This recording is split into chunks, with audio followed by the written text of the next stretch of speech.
Today we are constructing, state-of-the-art,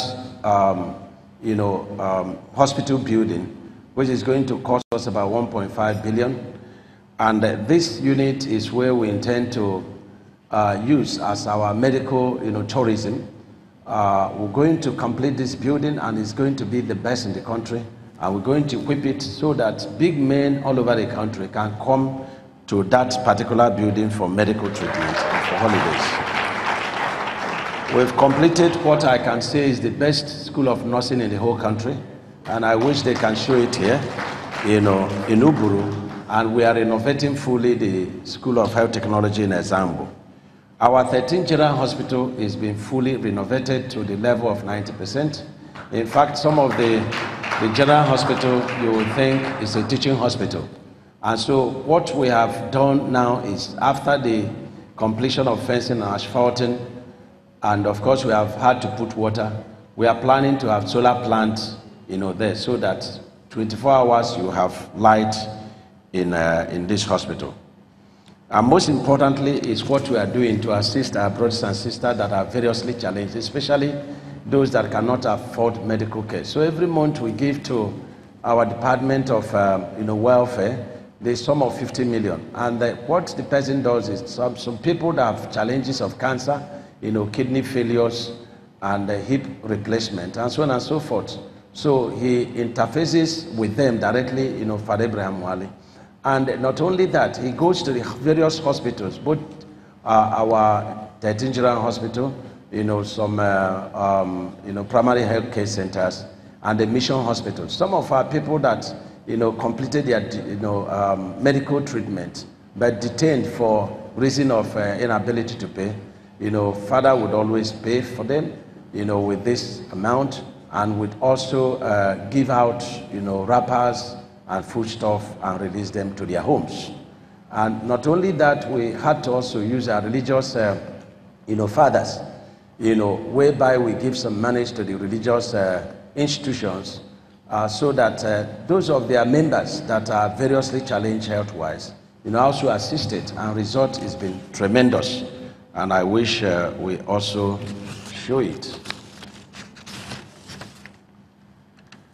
We also drug revolving loan, and we are also having a drug center. We are partnering with an American-based drug manufacturing company, whereby we have central drugstore. And what we intend is that all the hospitals will make referral to this, and the center we also have outlets in the 13th General Hospital, so that the issue of fake drugs, which is the reason for frequent occurrence of kidney failures and liver diseases, can be mitigated.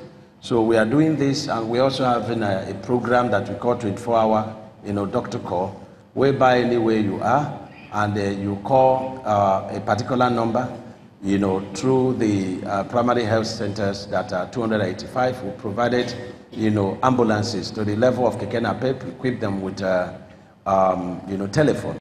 Then you'll be lifted immediately. If it are cases that cannot be treated, within the primary health centers, they will be brought to the General Hospital. We also have ambulances at General Hospital, so that cases that are beyond them will be brought to our tertiary medical centers here, Feta 1 and 2.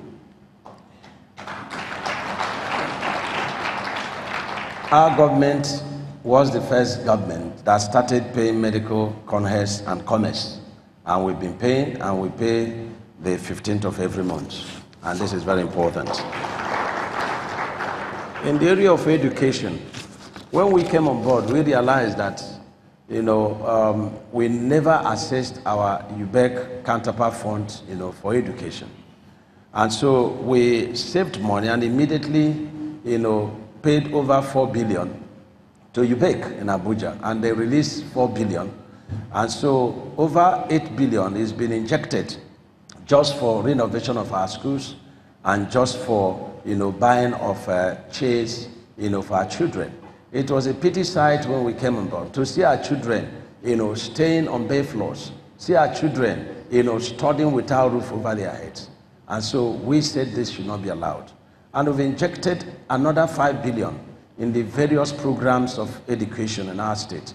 And that has yielded tremendous results, because even as of today, I received reports for the third time successively, back to back. We have been, getting 10th position, both in WAEC and NECO, for the past 3 years.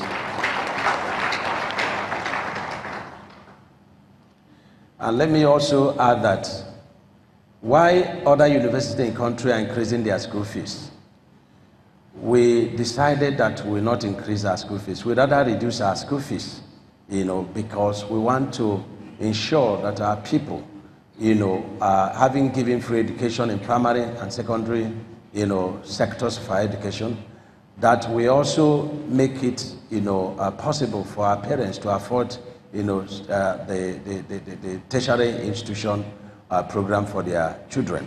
And so we reduced. And we followed that with the subvention to our university. Every month, we give them 200 million and give Igbo College of Education 50 million. And this represents about 10% of our total earnings every month, just for these two institutions. And so far, we have injected in EBSU alone in the past 3 years over 8 billion. And in College of Education should be over 2 billion, to assist them in paying salaries. And we also know that they have challenges of enacting their pension scheme. The meeting we had a few days ago, in which we were discussing how to disburse the 7.6 Paris Club agreeing to us. And we dedicated the entire funds to our civil servants and also to EBSU and College of Education. For this, Labour is very happy. I hope the federal government releases the money back to us so that we can fulfill this promise to our civil servants and also to EBSU and the College of Education. Of course, we followed by, giving 120 million to clear all the EBSU, work and study, so that our fathers and mothers that are working will be able to also obtain university education, and also give out 130 million to EBSU to start their sports. We have also handed about 3 technical schools to Catholic institutions, and the difference is very clear because we have very great success in this direction. We are also working very hard on our science schools, and this is very important. But there's something we want to do differently in Ebonyi State, and this we want to start by January. We want to single out 12 primary schools, 13 primary schools and 13 secondary schools, and we want to make them the best in the country. And so we're going to inject a lot of funds and bring them up and make this institution for gifted children. If you are, whether your father has money or not, it's not anybody's business. The moment you pass the exam, then you'll be able to come, and they're going to be science-based, so that if we don't have oil, we are endowed with human resources, so that other people will come to borrow from us, and we're very determined to do this. So,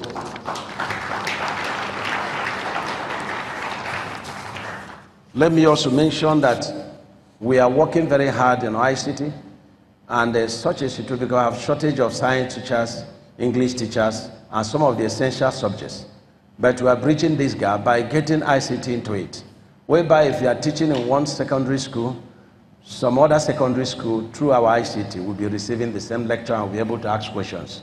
And this is very key. We've tested it. It's working. We're just trying to expand the network, and this will be very good.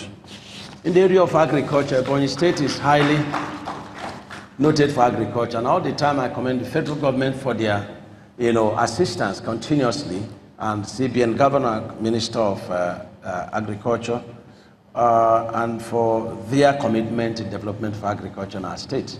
And of course, we also commend the former Minister of Finance, the lady that just resigned. She worked very hard for this country, and she worked very hard for the agricultural sector.